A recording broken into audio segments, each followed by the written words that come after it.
السلام علیکم ورحمۃ اللہ وبرکاتہ۔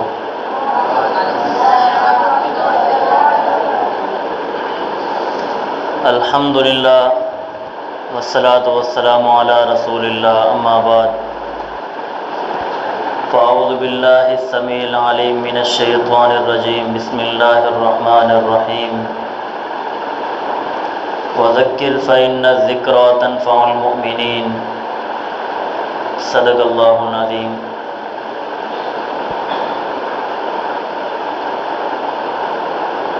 اللہ تعالیٰ فرماتے ہیں قرآن پاک میں،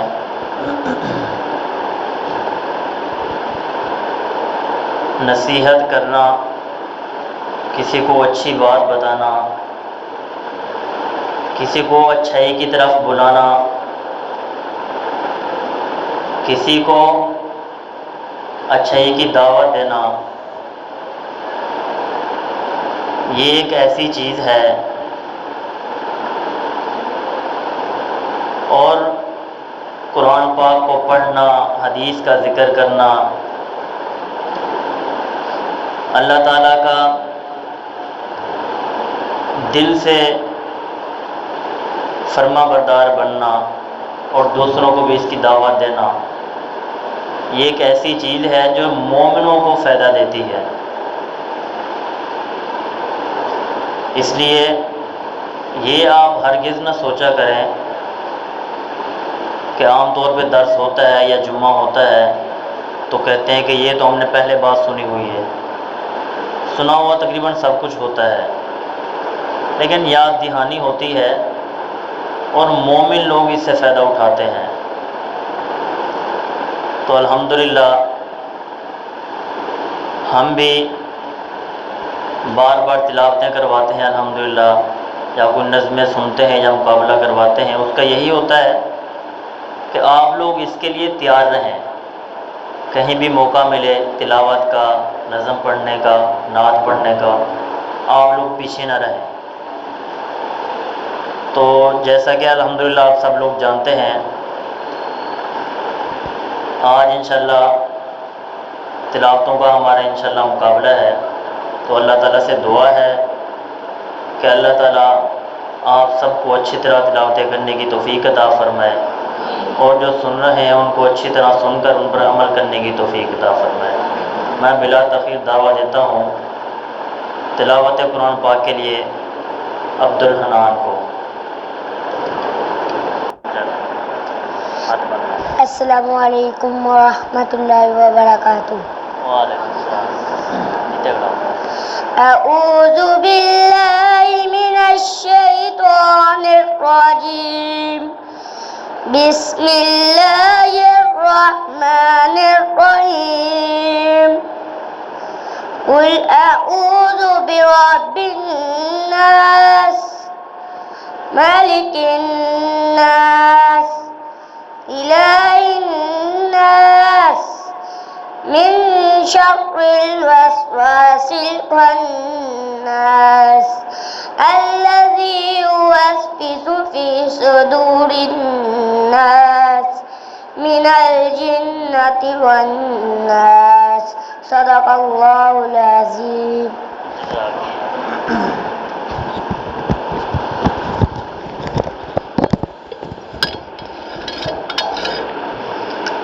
یہ تھا عبد الحنان، ماشاءاللہ اللہ تعالیٰ سے دعا ہے کہ اللہ تعالیٰ اس کو حافظ قرآن بنائے۔ اب میں تلاوت قرآن پاک کے لیے دعوت دیتا ہوں عبداللہ ثناء اللہ کو کہ وہ تشریف لائیں اور میں تلاوت کریں۔ السلام علیکم ورحمۃ اللہ وبرکاتہ۔ اعوذ باللہ من الشیطان الرجیم، بسم اللہ الرحمن الرحیم۔ صبغۃ اللہ ومن احسن من اللہ صبغۃ ونحن له عابدون۔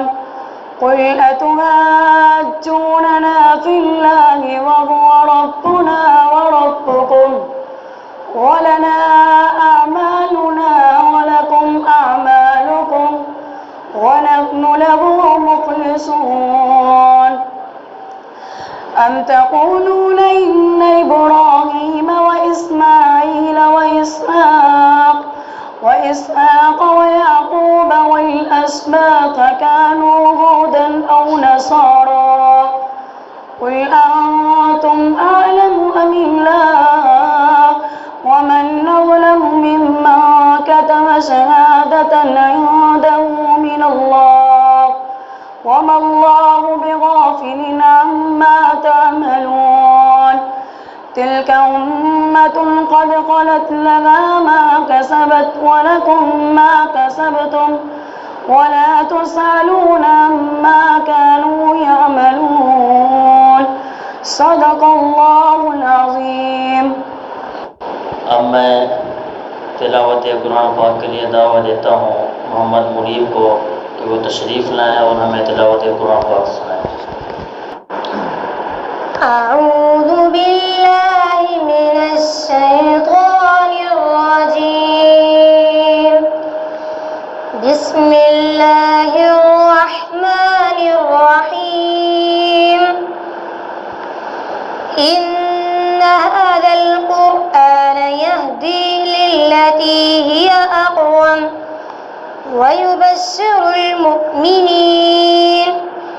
ويبشر المؤمنين الذين يعملون الصالحات أن لهم أجرا كبيرا وأن الذين لا يؤمنون بالآخرة أعتدنا لهم عذابا أليما ويدعو الإنسان بالشر دعاءه بالخير وكان الإنسان عجولا وجعلنا الليل والنهار آيتين فمحونا آية الليل وجعلنا آية النهار مبصرة لتبتغوا فضلا من ربكم ولتعلموا عدد السنين والحساب وكل شيء فصلناه تفصيلا وكل إنسان ألزمناه طائره في عنقه ونخرج له يوم القيامة كتابا يلقاه منشورا اقرأ كتابك كفى بنفسك اليوم عليك حسيبا صدق الله العظيم.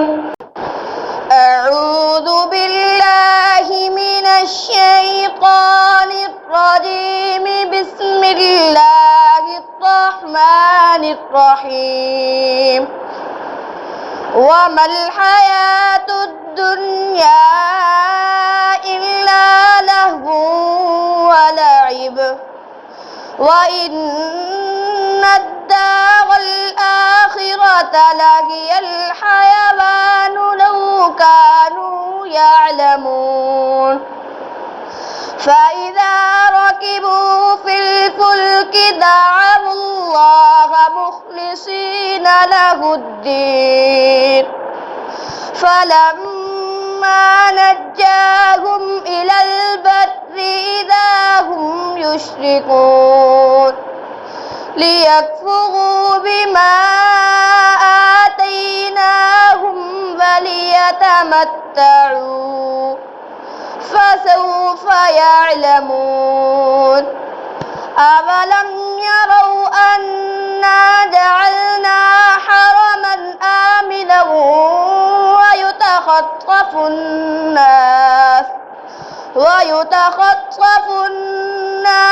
من حولهم أفبالباطل يؤمنون وبنعمة الله يكفرون ومن أظلم ممن من افترى على الله كذبا أو كذب بالحق لما جاءه أليس في جهنم مثوى للكافرين والذين جاهدوا فينا لنهدينهم سبلنا وإن الله لمع المحسنين آمنت بالله صدق الله العظيم السلام عليكم ورحمة الله وبركاته أعوذ بالله من الشيطان الرجيم بسم الله الرحمن الرحيم فلولا إن كنتم غير مدينين ترجعونها إن كنتم صادقين فأما إن كان من المقربين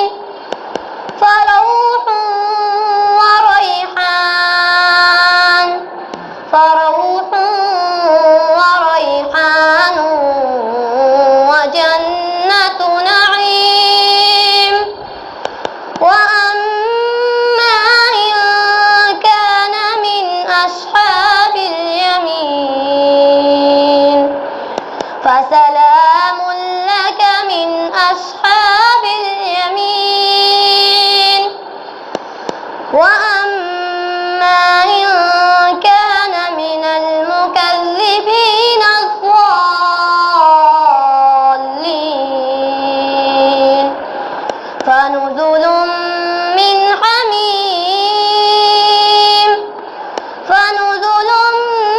من حميم وتصلية جحيم إن هذا لهو حق اليقين فسبح باسم ربك العظيم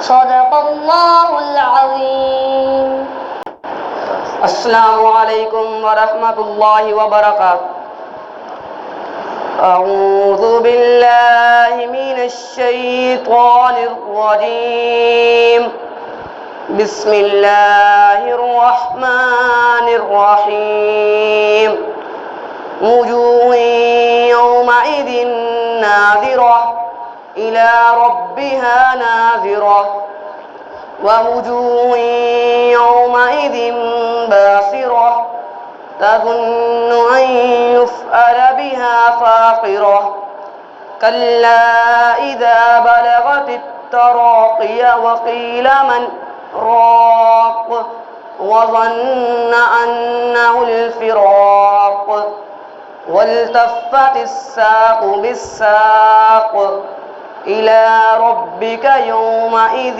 المساق فلا صدق ولا صلى ولكن كذب وتولى ثم ذهب إلى أهله يتمطى أولى لك فأولى ثم أولى لك فأولى أيحسب الإنسان أن يترك سدى ألم يكن نطفة من مني يمنى ثم كان علقة فخلق فسوى فجعل منه الزوجين الذكر والأنثى أليس ذلك بقادر على أن يحيي الموتى صدق الله العظيم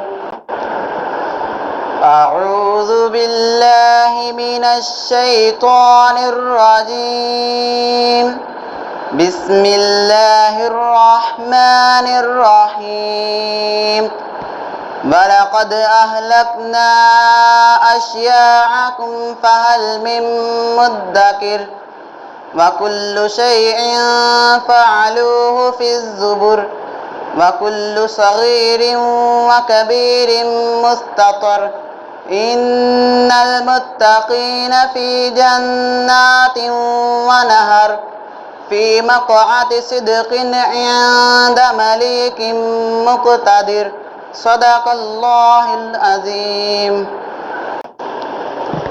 أعوذ بالله من الشيطان الرجيم.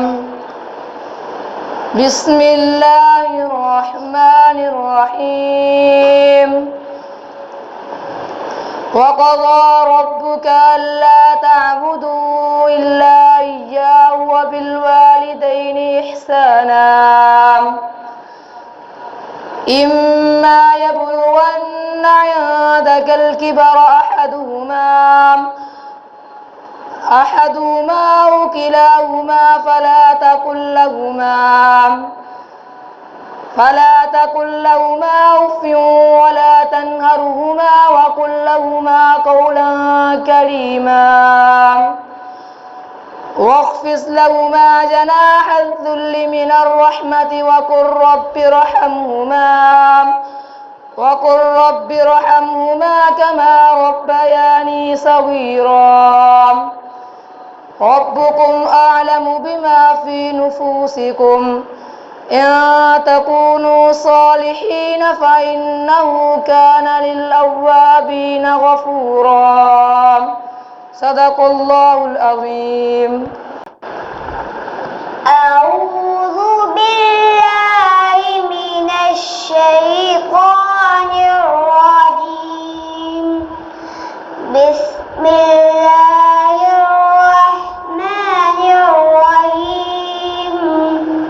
نحن خلقناهم وشددنا عسرهم وإذا شئنا بدلنا أمثالهم تبديلا إن هذه تذكرة فمن شاء اتخذ إلى ربه سبيلا وما تشاءون إلا أن يشاء الله إن الله كان عليما حكيما يدخل من يشاء برحمته والظالمين أعد لهم عذابا عليما صدق الله العظيم. السلام عليكم ورحمة الله وبركاته. أعوذ بالله من الشيطان الرجيم. بسم الله الرحمن الرحيم. يا أيها الذين آمنوا لا تكونوا كالذين آذوا موسى فبرأه الله مما قالوا وكان عند الله وجيها. يا أيها الذين آمنوا اتقوا الله وقولوا قولا سديدا يصلح لكم أعمالكم ويغفر لكم ذنوبكم ومن يطع الله ورسوله فقد فاز فوزا عظيما. إنا عرضنا الأمانة على السماوات والأرض والجبال فأبين أن يحملنها وأشفقن منها وحملها الإنسان إنه كان ظلوما جهولا. ليعذب الله المنافقين والمنافقات والمشركين والمشركات ويتوب الله على المؤمنين والمؤمنات وكان الله غفورا رحيما. صدق الله العظيم. السلام عليكم ورحمة الله وبركاته. أعوذ بالله من الشيطان الرجيم. بسم الله الرحمن الرحيم. ألم نشرح لك صدرك ووضعنا عنك وزرك الذي أنقض ظهرك ورفعنا لك ذكرك فإن مع العسر يسرا إن مع العسر يسرا فإذا فرغت فانصب وإلى ربك فارغب. صدق الله العظيم. أعوذ بالله من الشيطان الرجيم. بسم الله الرحمن الرحيم. قل أعوذ برب الفلق من شر ما خلق ومن شر غاسق إذا وقب ومن شر النفاثات في العقد ومن شر حاسد إذا حسد. أعوذ بالله من الشيطان الرجيم. بسم الله الرحمن الرحيم. ولقد خلقنا الإنسان ونعلم ما توسوس به نفسه ونحن أقرب إليه من حبل الوريد إذ يتلقى المتلقيان عن اليمين وعن الشمال قعيد ما يلفظ من قول إلا لديه رقيب عتيد. وجاءت سكرة الموت بالحق ذلك ما كنت منه تحيد. ونفخ في الصور ذلك يوم الوعيد. لهم ما يشاءون فيها ولدينا مزيد. صدق الله العظيم. أعوذ بالله من الشيطان الرجيم. بسم الله الرحمن الرحيم. ولقد خلقنا الإنسان ونعلم ما توسوس به نفسه ونحن أقرب إليه من حبل الوريد إذ يتلقى المتلقيان عن اليمين وعن الشمال قعيد ما يلفظ من قول إلا لديه رقيب عتيد. وجاءت سكرة الموت بالحق ذلك ما كنت منه تحيد. ونفخ في الصور ذلك يوم الوعيد. وجاءت كل نفس معها سائق وشهيد.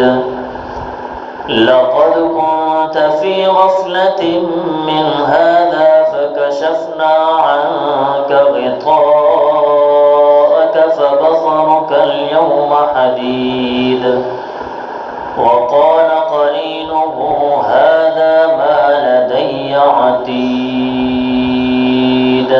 صدق اللہ العظیم. ہمارا جو مقابلہ تھا تلاوت قرآن پاک کا وہ پورا ہوا.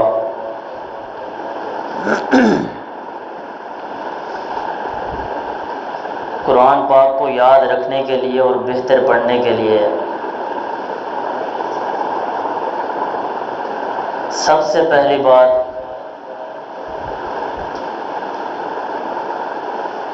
جو آپ نے اختیار کرنی ہے وہ ہے بے حد زیادہ محنت کرنا. محنت کی کوئی حد نہیں ہونی چاہیے. سب سے پہلی بات کہ انسان جس مرضی مدرسے میں پڑھے جہاں مرضی چلا جائے محنت انسان خود ہی کرے گا. اور دوسری بات ہے احترام. قرآن پاک کا احترام، اساتذہ کا احترام. جس پھٹی پہ ہم نے قرآن پاک رکھنا ہوتا ہے اس کا بھی احترام کرنا چاہیے. مسجد کا احترام، مسجد میں بیٹھ کر ہم قرآن پاک پڑھتے ہیں. یہ سب چیزیں جب اکٹھی ہوتی ہیں اس کے بعد اللہ تعالیٰ کا ساتھ ہوتا ہے، اللہ کا فضل ہوتا ہے. اللہ تعالیٰ پھر قرآن پاک کو انسانوں کے دلوں میں داخل کر دیتا ہے. اس لیے یہ کبھی نہیں ہونا چاہیے کہ جی میں پڑھ پڑھ کے تھک گیا ہوں، یہ میں نے یاد کر لیا ہے تو بس نہیں، اب نہیں. ایسے نہیں ہونا چاہیے. اگر انسان 10 لینے یاد کرتا ہے تو اگلے دن اس کو 12 لینے کرنی چاہیے. منزل کا 1 سپارہ سناتا ہے انسان صحیح طرح تو دوسرے دن اس کو 1.5 پارہ سنانا چاہیے. یعنی کہ بڑھنا چاہیے محنت کرنے میں، محنت کم نہیں ہونی چاہیے. تو اللہ تعالیٰ سے دعا ہے کہ اللہ تعالیٰ مجھ سمیت آپ کو قرآن پاک اچھی طرح پڑھنے اور پڑھانے کی توفیق عطا فرمائے.